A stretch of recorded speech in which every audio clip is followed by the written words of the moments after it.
Okay, good. Remote control is working again.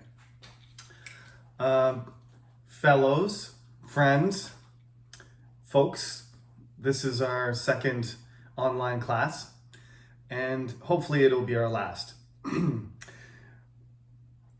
The situation is not getting better, and I think this class in particular I want to do in person. As I mentioned, there are several reasons I mentioned in the first class. Some of you have been experiencing online classes for 2 years and you haven't had a chance to have in-person class. So you should be the first, because it's conversation 3. You should be the first to go back in the class. I think you're more mature than the freshmen, less confused. So you maybe be able to adapt a little bit easier. And somebody's got to do it first. If I don't intend on going back to the online format after next week, but we'll see what happens. Nobody knows. I think it's going to get worse. I think it's going to get worse before it gets better. But let's be careful. And next week, let's have class in room 501. Okay. Once again, our classroom is 501, okay? Now, a few students joined the class late, so I might extend the first homework a couple days beyond tomorrow. This is Sunday, I'm recording this. I might extend it until Tuesday or Wednesday so that you have longer to submit your homework. But the homework from the first week was please write a self-introduction. And whether I specified half a page or a paragraph, I meant both.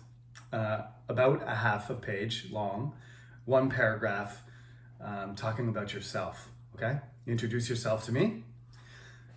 This week, we're going to start the book. So you must get this textbook. You need it. The blue one, takeaway 4. And we're going to start with the first topic. Every chapter has a different topic. There are 10, and we will do them all. And please remember that the exam, the test, are based on the material from the book and the class. So, you know, the basic topic and some of the exercises and explanations are in the textbook, but certainly the lecture, what I say and what I write on the board is more important. The thing about this class is it's not about memorizing, so keep that in mind. If you're a student who's taken my classes before, conversation is not about a formula. Well, it is about a formula, but what I mean is you don't use the same format every time. Every time you talk, you have a formula and you substitute for different variables.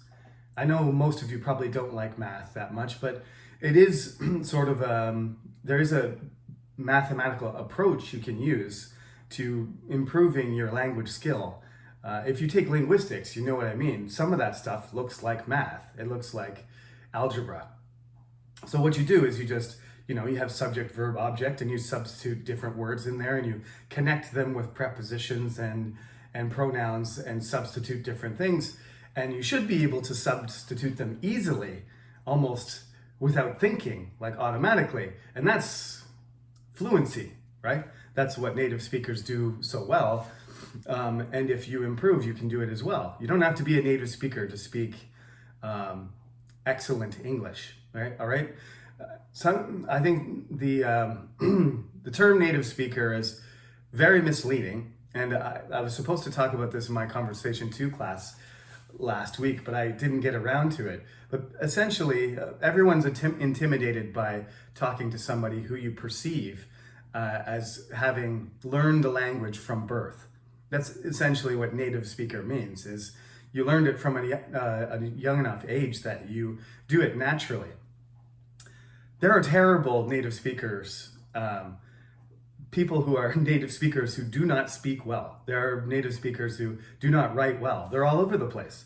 When you have a professor like me who's been specifically practicing English for their entire life, 20 years professionally, you don't be intimidated by that. The average Canadian isn't going to have as good grammar, vocabulary, pronunciation as a university professor. So I want some of you, if you're ambitious, you should become exchange students. Go to Canada, go to the United States, go to Australia, wherever, Philippines, doesn't matter, Ireland, go there and spend a semester or a year if you can, if you have enough money, or if you win a scholarship or something, and compete, right? You can do it. You have the ability. You shouldn't be, English majors who are native speakers are the best native speakers. That's what you're dealing with, right? I'm not a scientist and I'm not a businessman, and if I was going to compete with them, I would be unable to. That's just how it is. So number one thing I said in this class is you got to gain confidence in your ability to the point where you don't hesitate as much, especially if you're making small mistakes, because everybody makes small mistakes. So the title of this chapter, to get into the content of the class and not give you too much more advice, is you got to deal with the topic, and you have to deal with it in your own way. Everybody's answer is going to be different. I do have criteria by which I'm going to judge you. I have to evaluate you. I have to give you a grade. But the way that you answer the question, there's no wrong or right answer. It's just the technical things have to be considered in how effective you are at communicating the information about that topic. And that's what it's going to come down to in the interview. It's not going to be like some sort of Korean Air flight attendant interview where you memorize all of your English answers and you just say exactly what you prepared and try and make zero errors. That's not how you're going to get an A, because if you memorize and you read a script, then you're not going to get an A, because that's one of the criteria. Don't memorize. Okay? You will of course know all the topics before, so you will be able to prepare a plan on how to answer the question. So you'll be familiar and comfortable, but you won't be able to, repeat exactly what you prepared. You shouldn't be able to do that, and that's not the idea. In real life, you can't do that. So we're not going to simulate something that's not real.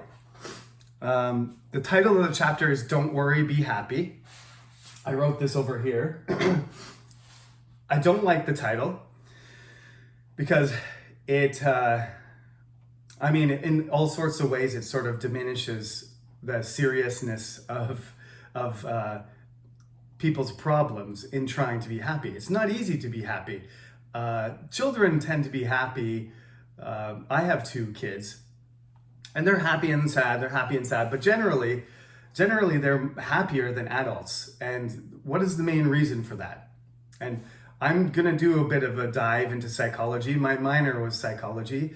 I took lots of classes about developmental psychology and personality, cognitive psychology, abnormal psychology. I've studied all these things with some of the most famous psychology professors in Canada, because the psychology department in my university, McMaster University in Hamilton, Ontario, that's one of the subjects that our university is famous for, is the psychology department. So I actually had some very distinguished professors, and they taught me a lot. Although my grades could have been better, I was a straight B+ student in psychology.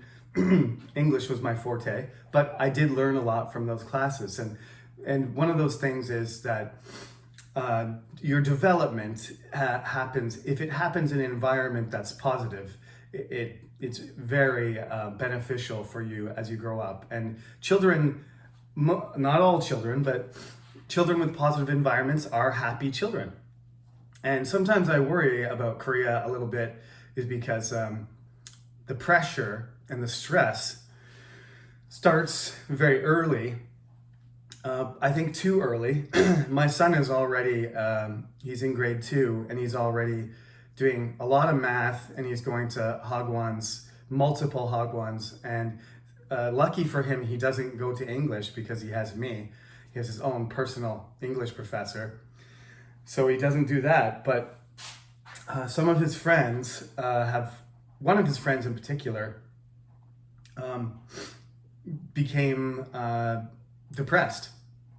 7-year-old boy, 8-year-old in Korean, became depressed, and they went to the doctor because he was not eating properly, and he was sometimes like,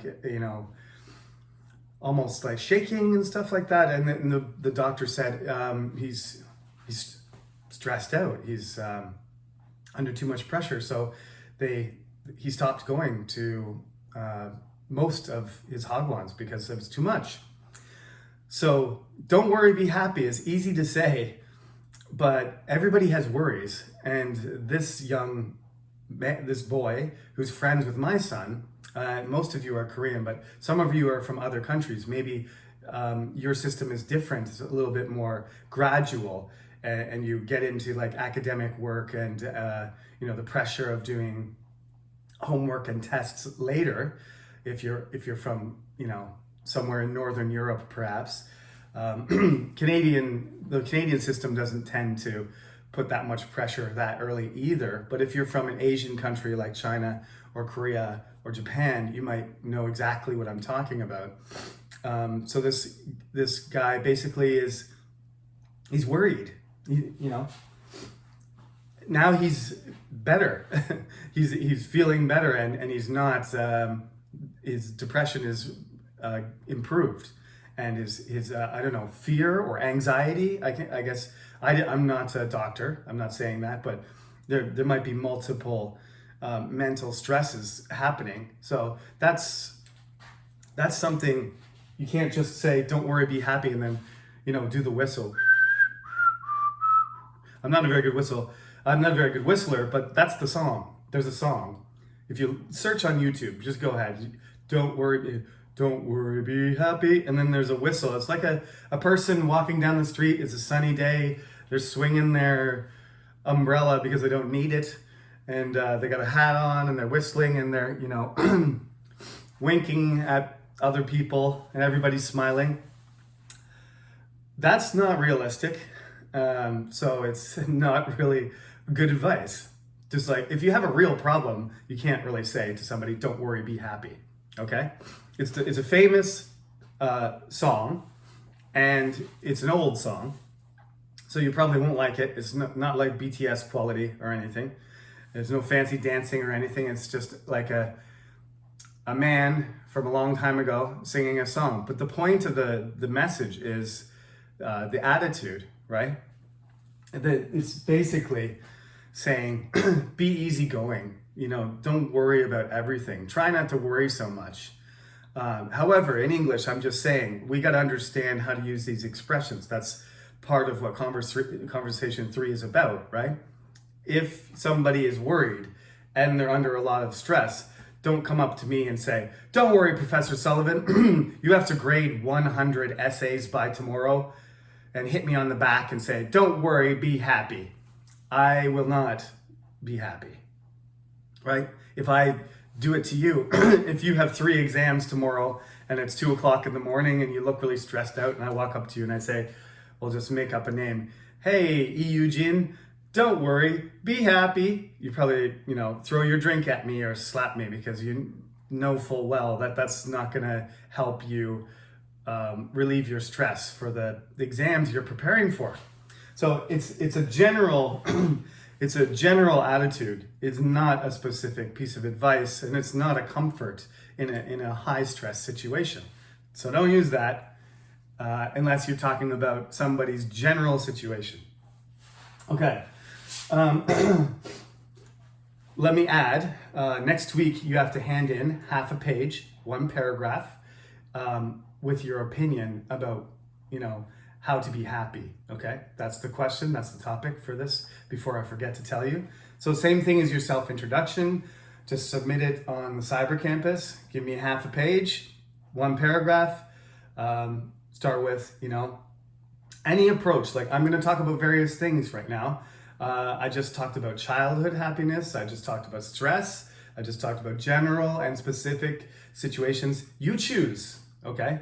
I've already talked for 15 minutes. In the interview, you're only going to talk for about 3 minutes, 2 minutes or 3 minutes. So you don't have to explain the universe of happiness. You don't have to explain everything. Choose something specific, yourself, another person, when you were younger, national happiness, or the world, or whatever, okay? I'm going to go through a few more things here, different conditions and situations of happiness. This is what we do. I introduce the topic and give you all sorts of ideas, and you take one and you explain it yourself and you give your own opinion. And that's what I want. I want to see how you can develop your own answer using English, of course. Okay, now before we go further, there's always, each chapter always has a grammar point. And this grammar point is about gerunds. Gerunds have always,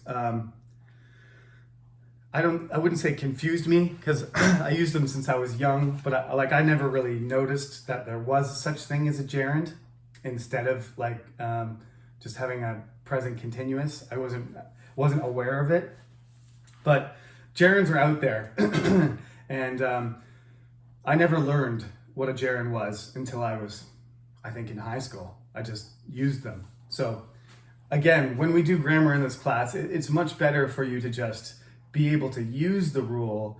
If you memorize it and you recognize it, that's great. But in this class, the most important thing is that I'm not going to ask you what a gerund is or give me an example. I just want you to do it. And when you make the mistake, when you speak, that counts against your grammar. And if you do it right, then you get a higher score on your grammar. That's it. There's no quiz about the definition of a gerund or identifying parts of speech. That's not part of the class. So anyway, page 5. If you look at the pairs of these sentences, what is the difference in meaning of the underlined words? They are laughing. Laughing can make you feel better. The difference is the second one is a gerund and the first one is a verb.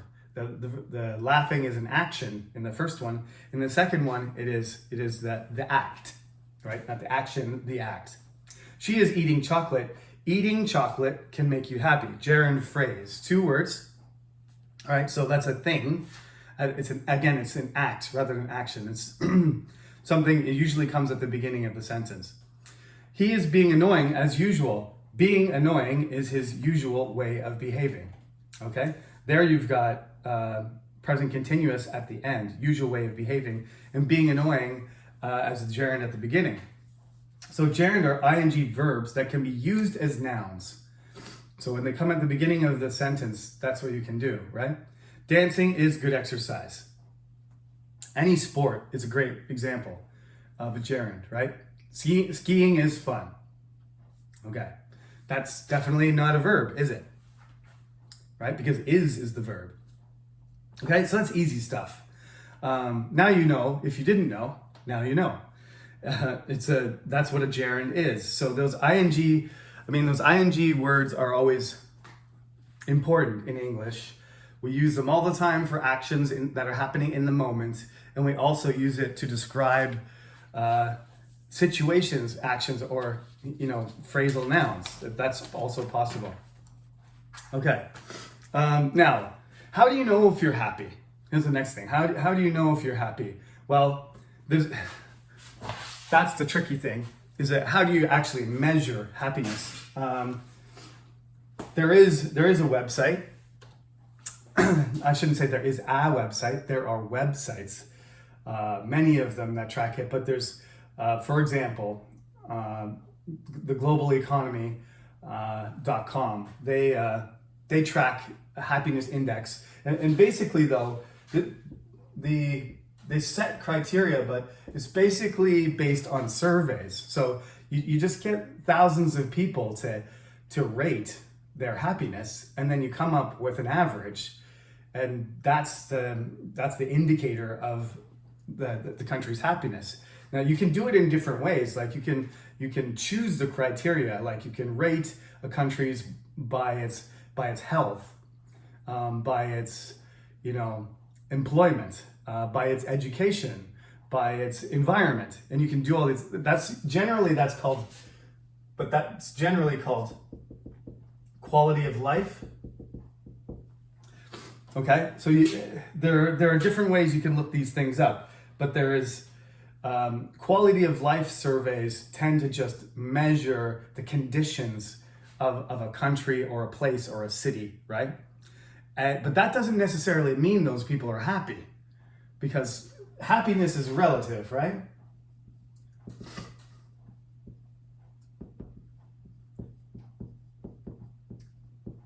Now you've probably all heard that, and I heard this too when I was younger, but it always seems suspicious to me that people in poor countries are happier than people in rich countries, right? This is all related to, it's a myth though.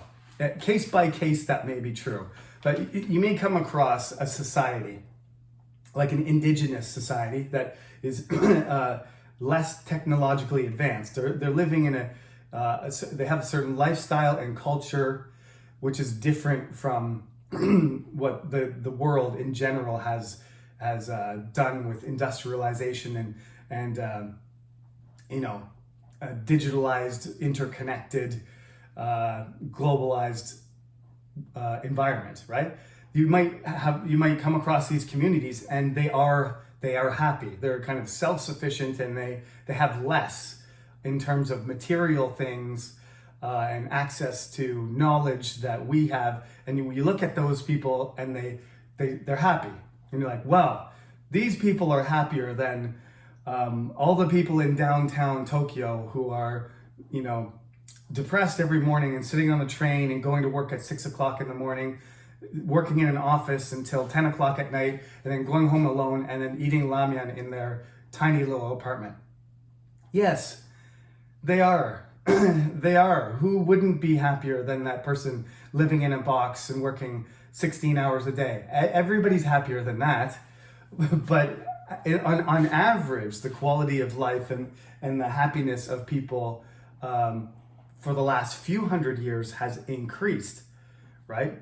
If you go back, this is one of the things about history and about English literature, since I'm an English literature professor, I like to say, is if you go back far enough, the levels of happiness go up and down, right? The level of happiness during the Industrial Revolution in England in the 19th century was pretty low because children went to work in factories and some of them lost their fingers and hands and feet and got burned and died when they were 10 years old.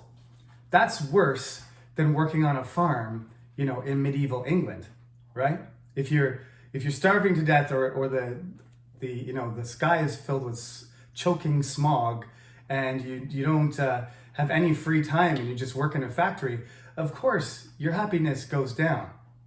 And if you're working hard on a farm but you're outside and you're with animals and your family and you're running around in the fields and you get punished by your parents for not doing your work properly, but you're with your family, people in before Shakespeare, in the 15th century, I think the Black Death was probably a pretty low happiness point. But we're talking about, periodically the happiness of people go up and down. The happiness of people has gone down the last 2 years because of COVID, right?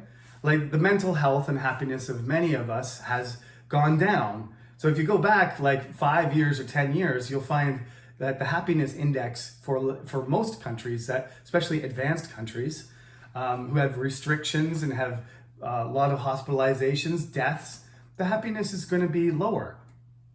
Of course, people say stuff like, "Oh, I miss 2015." That's the way life goes. Happiness is relative. If there was no COVID pandemic, you probably wouldn't be thinking about 2015 at all. If COVID hadn't happened and we didn't have other problems, climate change, war in Ukraine and Russia, if we didn't have those problems, your happiness would probably be 2015 wouldn't be a nice year compared to this year if we didn't have all these other problems. So that is what relative happiness means. And like I said, the myth that people in poor countries are happier than people. That's completely untrue. Generally people who don't have enough food, don't have proper shelter, don't have good education, don't have gender equality between women and men, and a society that protects children. Of course, generally those societies have lower happiness, right? A society that is safe, at least, is all these things are factors in how happy a group of people is, right? So you look at the World Happiness Report and you see 2020, not surprisingly, at the top of the list, you got Finland, Denmark, Switzerland, Iceland, Netherlands, Norway, Sweden, basically all the Northern European countries that have a government system which is socialist, and it's got social networks that support citizens, that make them feel safe. They get good education. They have less stress and anxiety. They have programs for equality, and there's a more opportunity for the average person to be successful. It's a less polarized society where lots of rich people and powerful people and fortunate people get all the advantages, and there's a huge group of people that are disadvantaged. So the more equal a society, generally the happier it is. Let me go through the list again.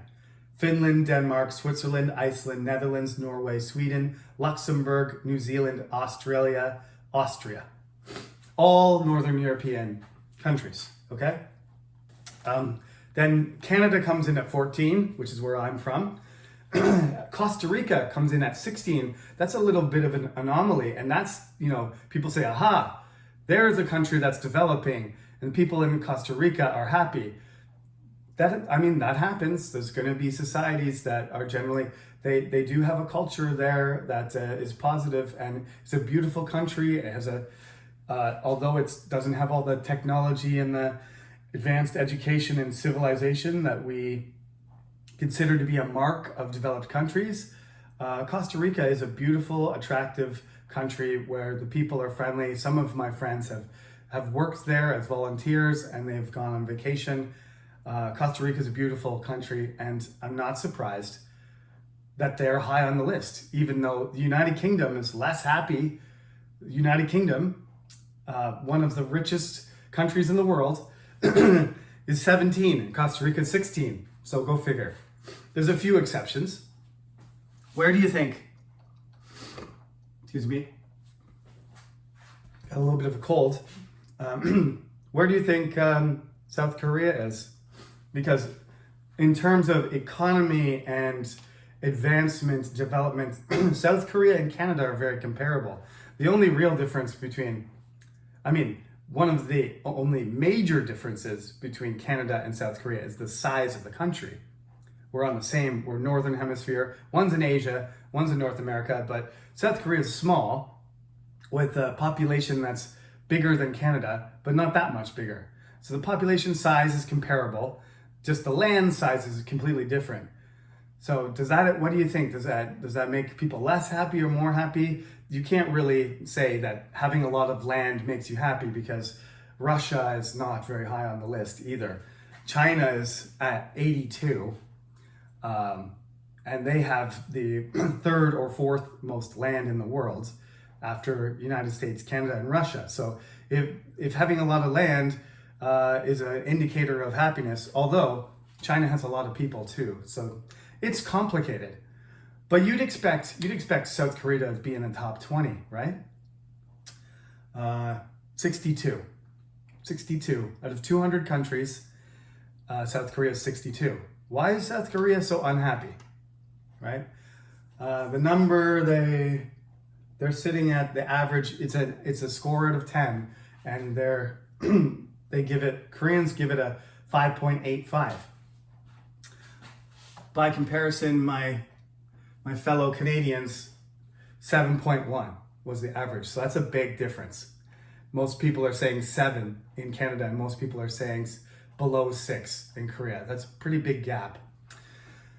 I would definitely say 7 or 8 if I live in Korea, but I'm not a Korean, so I don't have the same condition. I didn't grow up here, but I would give Korea a 7 or 8. So, I mean, there's lots of explanations for it, but I gave you one already. The childhood of the average Korean seems to be a bit short, where the pressures of school and responsibility start a little bit early, and that makes some Koreans unhappy. I think it's not making my son happy. So you have to find ways to deal with that and not push the children too hard, I think. Okay, now another way, that's talking about countries and groups of people and cultures and stuff like that. You certainly don't have to talk about that. Most of you will probably choose to talk about your personal happiness. So we've got a little happiness quiz here, and this is much more like, give me your opinion and give me your reasons. That's it. So you look at page 2 and you see the first question says, think about happiness. What words do you associate with happiness? It's simple, free association. This is psychology again, free association. But you just sit down on the couch and just tell me what you think. So I say happiness and you say vacation, friends, games, food, money, sleeping. What else? Relaxing, family, sports, my son, my daughter, my boyfriend, my girlfriend, okay? Whatever. I forgot to mention my wife. I should say my wife too. You'll see what I mean. Sometimes you forget about that important one when you get older. So take the happiness quiz here. Of course, you have to look at the answers, figure out the answers here. There are conditions, there are mental conditions. There's something called seasonal affective disorder. People get depressed in the winter. In Canada, the month in which the highest number of suicides occurs is January. It's because December is Christmas, there's spending and family and parties and everything. And then January, and there's holidays, and then January you go back to work, and it's frozen, cold, dark, depressed. If you're living by yourself perhaps, or you've lost your job, or you've broken up, or you're having problems with your relationships, that's a low point. It's the low point of the year. In many aspects, if everything happens at the same time, it's kind of like, tragedy overload. It's a too intense of depression, and some people, it causes them to give up, to take that recourse. So there are people that do become depressed by seasons, right? No problem in the spring, in the summer, in the fall, and in the winter they get depressed, or a different season, but normally it's winter. So you have to think about, look at the happiness quiz, and at the bottom there, how would you describe yourself? Are you generally a happy person? Is that something you need to work on? Do you need to be more positive? Do you need something to look forward to? I mean, some people work too much. I'm a bit of a workaholic. This is Sunday. I'm working all day. You gotta have time off, and you have to have something to look forward to. You can't just grind day after day without being like, what am I doing this for? Am I saving my money for a house? Am I saving my money for a car? Am I just trying to survive? Or in 3 months, am I gonna take a vacation? In my case, it's been tough for the last few years because traveling and everything. One of the things I look forward to is I work hard. I look forward to the end of the semester, but I do research and I have studying to do. So my job never really stops unless I, book a vacation. And usually that means going to another country, in my case, Canada. So I'm going to go to Canada for the first time in 4 years. I haven't had a proper vacation since I went to Vietnam 3 years ago. I took a 5-day vacation to Vietnam 3 years ago, and I haven't gone for more than a night and 2 days anywhere.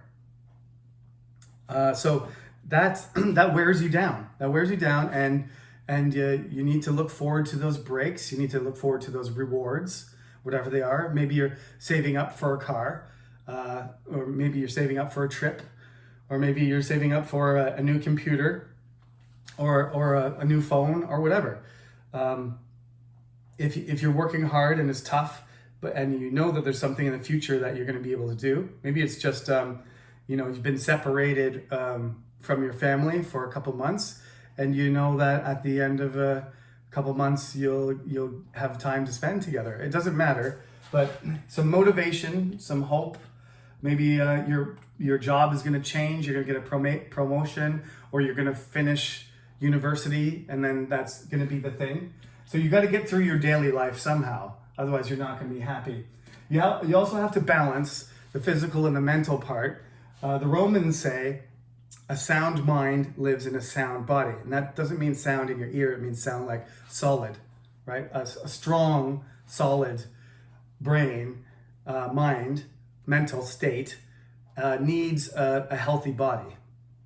So don't neglect your health. Don't sleeping and eating and exercise are necessary. You can't study well if your body's in bad condition. You don't feel happy if your body's sick. We all know this, but I think young people forget. Like, if you don't sleep properly, you don't eat properly, and then you feel like garbage, and you're not happy, you're not going to say, don't worry, be happy. I'm going to say, eat properly and sleep properly, right?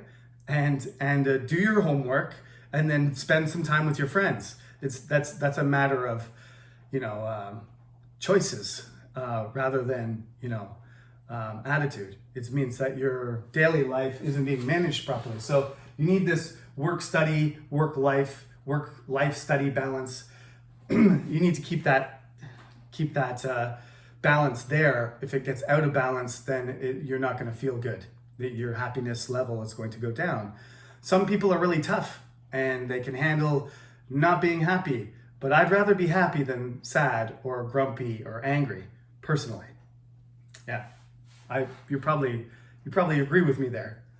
In Korean, I think you call it, instead of work-life balance, you call it waraba, if I'm not mistaken. It's a little different, but if you see WLB in English, that's what it means. Waraba, work-life balance, same thing. There's lots of different ways to get rid of your stress, for stress relief, for picking yourself up, for making yourself feel better. I like comedy. I like funny things. I like entertainment. I do have a bit of a satire, clip that's related to COVID. A Canadian influencer made a video about the Canadian government's policy and, the situation. He's made a whole bunch of funny ones related to COVID.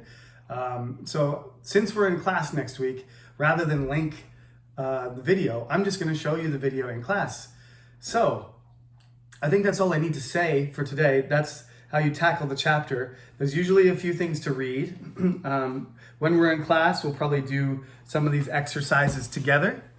But since we're online, I'm not going to have you do them. But be prepared. Bring your book next Monday. Be ready. I'm looking forward to it. Be happy. I didn't say don't worry. Just be happy. Have a positive attitude. Be careful. Don't get sick. And I'll see you next Monday in room 501, okay? Thank you for listening, and see you next week.